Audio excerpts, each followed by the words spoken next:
I love filmmaking, and I love when I see a film put together fully. But as actors, you're on set, you're filming your performances, and then eventually it gets edited, it gets scored by the incredible Hans Zimmer. But I was always wondering an actor's relationship to the image that you finally see in a movie and the music that you actually hear set to your performances. I mean, the DPs that you've worked with, from Hoytema, obviously Greg Fraser, Marcel Rev. I mean, these are like some of the greatest DPs of our time, and I just wonder what your relationship is with your director of photography when you're acting, and also your composer, and what it feels like to see your performance on screen set to score. I love cinematography. I feel like you mentioned Marcel. I love Marcel. He's like family, and he was actually in Budapest when we were shooting. Yeah, and he was like, "What's this lighting setup like? What are they like?" You know, and I was like, "Oh, I'll try to take a picture." You know, yeah, it's extraordinary what they're able to do, and I love asking questions, and I love being on set. So you watching do work. watch and 1,000%. cool. I came to set. I asked before I was like, "Is it okay if I be in your guys' tent and just watch?" I will be quiet. I'll be out of your way. But like when I'm not, you know, if I'm not working, I'd love to just watch you guys do what you do, because I love the filmmaking process. So yeah, I'd bring my cameras to set, and I'd be put to shame with Greg's photography and cameras, and he'd show me, you know, the different things he took. Oh, I just got the film back, and I was like, oh, okay, throw all my cameras away. You know what I mean?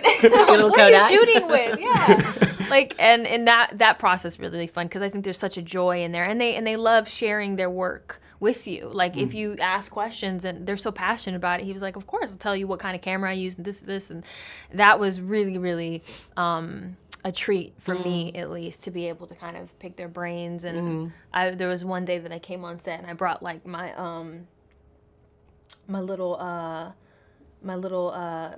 camera, and I remember them like immediately, the sound of it, like Denis and they were like, wait a minute, where did you get one of those? And they're like, can we use that? And I was like, yeah, go ahead. Oh, yeah, it was cool. That's awesome. Yeah. And what about for you, like with Hoytema? Like, I mean, I saw Oppenheimer so many times, so and Ludwig's score, but like your connection to those elements of your performance that you end up seeing in the final product. Yeah, I think as Zendaya was saying, you're given this unbelievable opportunity to be around some of the best professionals in the world of cameras, and like, you get to be up close and listen and learn and watch. And I've had some, like on Oppenheimer, I had a mad experience where in the middle of our sex scene, the camera broke. Right, I heard about it. Broke, and the other one was in the shot being fixed.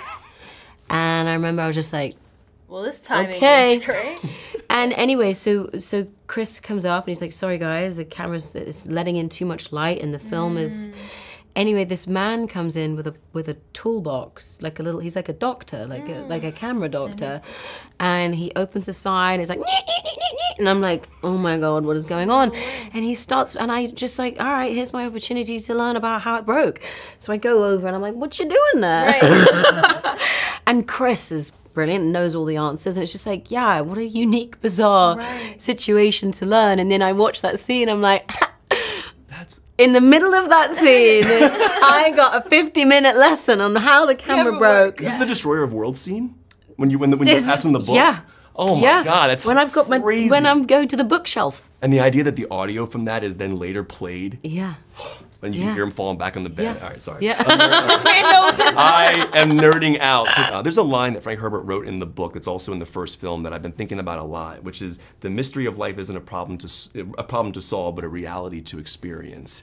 And I think that's written in, what, 1965, and I think that applies so much to where we are today and kind of living in the moment and kind of going along with the flow of the process. But I'm curious for each of you what that line means to you on a personal level, like how you approach your life and the way you Say it again, just so I've got it ringing in my head. The mystery of life isn't a problem to solve, but a reality to experience. Wow. It's actually in the first movie too. It's a great line. Yeah, I mean, how do I break that down? How do I fit? How does that slot into my life? Yeah, how do you does that apply to the? I mean, it totally does, because of the world that we live in, the career that we've chosen. There's a lot of it that could become quite fast and could go unnoticed with the speed of it, and I think that's probably something that you constantly have to go through in the motion and enjoy and make sure you're awake to it. I think I don't know if I'm actually just rambling now, but like in terms of last year I made like a what's it called when you put it into the ether, when it's like manifest. I really wanted to manifest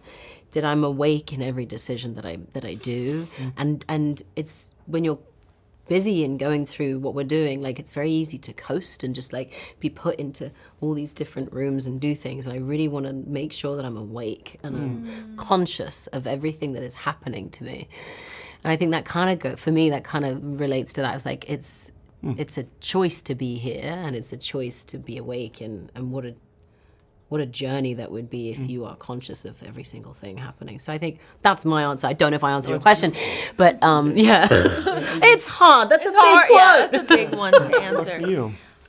Yeah. I mean, I'm while you're talking, I'm like, what am I gonna say? Because she's really handling this well. I don't know. I think for me, I think that's probably something that I'm still understanding about life and trying to figure out. I think my where I have Virgo brain or whatever is that I am always trying to figure out that thing and try to overly, like, I think what you're saying is just like to live and to be inside the moment. I think sometimes I'm so hard on myself and I'm so hyper focused on every little detail of life that I'm not able to just be there and experience and enjoy things, you know, because I've thought about it so much before I got there that once it's already over, you're like, oh dang, that already happened, and I didn't even get a chance to enjoy it. Yeah. Smell the roses, Smell the as my dad says.